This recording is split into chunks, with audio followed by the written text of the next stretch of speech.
Salut à tous. Et j'espère que vous allez bien. Est-ce que j'ai l'air fatigué? Oui, certes. Non, ça va.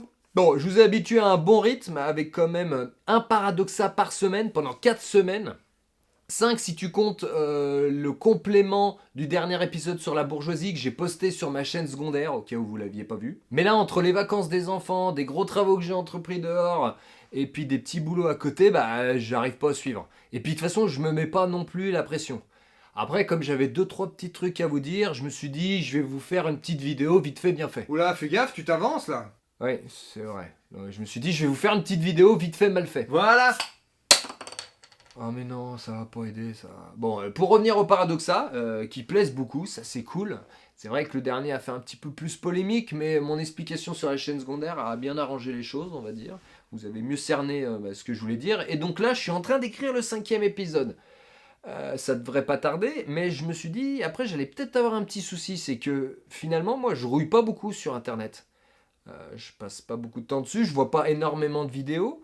Donc, je vais peut-être m'épuiser dans le choix de vidéos à traiter. Et c'est là où vous pouvez peut-être intervenir. Si jamais vous avez envie de me proposer une vidéo, hein, peu importe l'orientation idéologique, hein, de toute façon, tant qu'on peut rebondir dessus. Genre le championnat du monde de trampoline.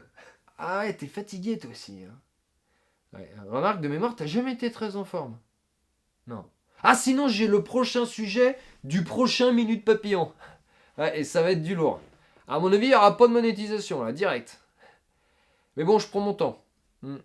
J'ai pas envie de me presser parce que je me suis rendu compte déjà que moi j'en faisais régulièrement pour ce format-là. Plus je prenais de plaisir à les faire et finalement, plus ils étaient appréciés ensuite. Petite question de logique. Et puis de toute façon, je peux pas faire des dizaines de vidéos par mois, non. Déjà à cause du temps, hein, ça s'explique. Et puis ensuite parce que à chaque vidéo, il y a un budget. Ouais. Entre les accessoires, les déguisements, les livres. La bière. Ouais, la bière aussi, ouais. Donc voilà, souvent je rentre même pas dans mes frais avec ce que YouTube peut me donner. Mais heureusement, il y a Tipeee. Et là encore une fois, je remercie tous mes tipeurs. Et puis, n'hésitez pas, hein, même quelques euros, ça m'aide pas mal. A few moments later. Vous êtes les gouttes d'eau qui permettent de faire pousser l'arbre de la création sur le terreau fertile qu'est mon imagination. C'est pas mal dit, hein? Ok, super. Bon, en 1, c'est bon. En 2, Tubonia. Alors, je sais pas si tu connais, il y a quand même des chances. Mais je te résume le truc. Tubonia, c'est une bande dessinée par le dessinateur. Qui a très bien choisi son pseudo, même si ça occasionne quelques répétitions. Et à l'aide de 3 youtubeurs random, ils ont donc créé il y a 2 ans une bande dessinée. Alors, une bande dessinée qui est en fait une allégorie de YouTube transposé dans un monde heroic fantasy.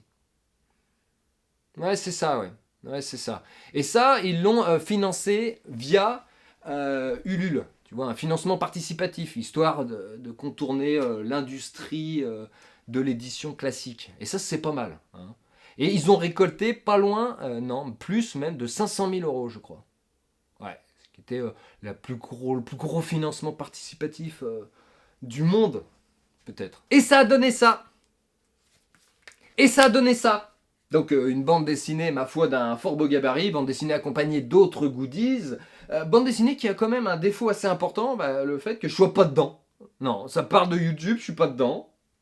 Fallait oser, excuse. Mais en l'occurrence, ils vont sortir un tome 2.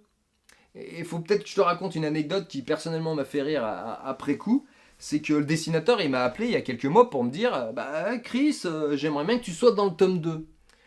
J'adore ce que tu fais, tu sais, il me caresse un petit peu dans le sens du poil. Ça va être une sorte de tournoi Dragon Ball. J'adore Dragon Ball, ma mère s'appelle Bulma. Et il y aura aussi un combat entre toi et Kalchbeut. Tu vois. J'ai quand même envie de lui tataner sa petite gueule à Kalchbeut, tu vois. Et il me dit, est-ce que tu es d'accord? Est-ce que je peux utiliser ton image? Est-ce que tu me donnes le droit? Et moi, j'imagine qu'il devait s'attendre à ce que je dise, ah ouais, super, c'est cool. Et moi, je lui dis, écoute, je suis un personnage public, fais ce que tu veux.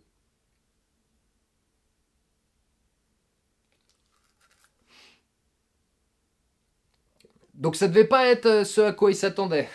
Il devait plutôt s'attendre à ce soit ouais, c'est cool, merci, tout ça. Mais je trouvais ça cool. Enfin, je trouve ça cool. Je lui ai dit après coup, ouais, non, mais non, ça me plaît, ça me botte. Surtout que, en l'occurrence, bon, son histoire est déjà faite, je m'en mêle pas tout ça. Mais il me dit, ton personnage, tu peux le créer comme tu veux.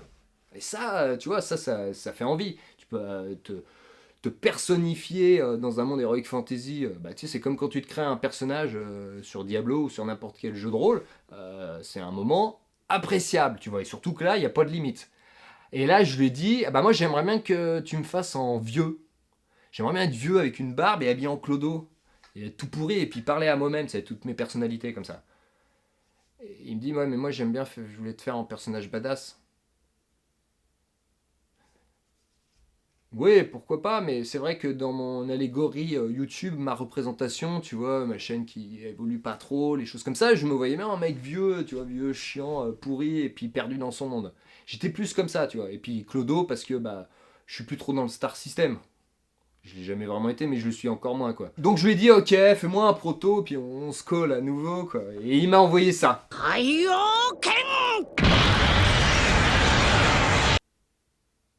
Putain, mais je suis badass en fait en dessin.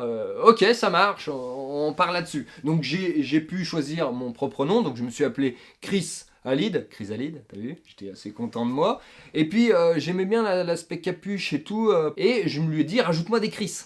Alors les Chris, c'est des couteaux malais, tu vois, qui étaient utilisés plutôt au Cambodge, Thaïlande, partout là, c'était des couteaux sinueux. Les couteaux remplis de magie, normalement, ça se vendait pas, ça se prêtait pas à un Chris, parce qu'il y avait une partie de notre âme à l'intérieur, tu vois. Et je lui dis, fais-en moi deux. Bah, j'ai plein de personnalités, je peux avoir deux âmes différentes dans deux épées. Voilà, et mets-les-moi dans le dos, comme ça. Donc il faisait à peu près ce que je lui disais, et à chaque fois je me disais, ah, mais il est de mieux en mieux mon personnage.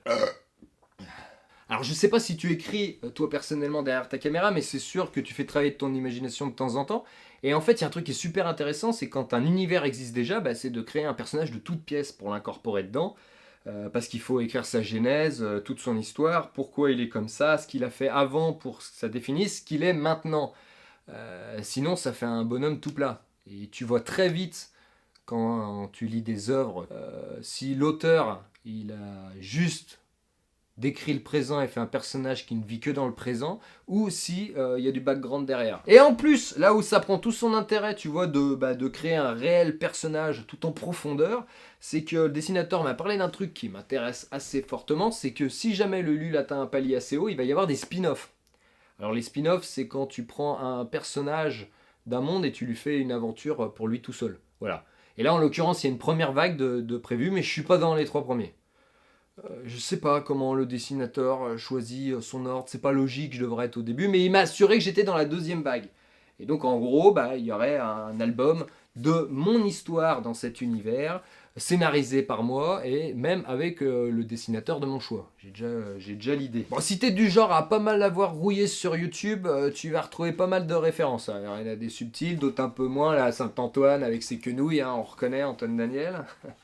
Mais en l'occurrence, tu vois, le palier numéro 1, c'est 15 euros la bande dessinée. Couleur comme ça, de ce format-là, c'est le tarif. Hein. N'importe quel BD de cette qualité vaut ce prix-là. Voilà. Alors il y a pas mal de paliers plus haut. Tu peux débloquer des cartes à jouer des différents youtubeurs. Il y a plein de trucs. Je vais pas tout énumérer. Tu peux aller voir si ça t'intéresse.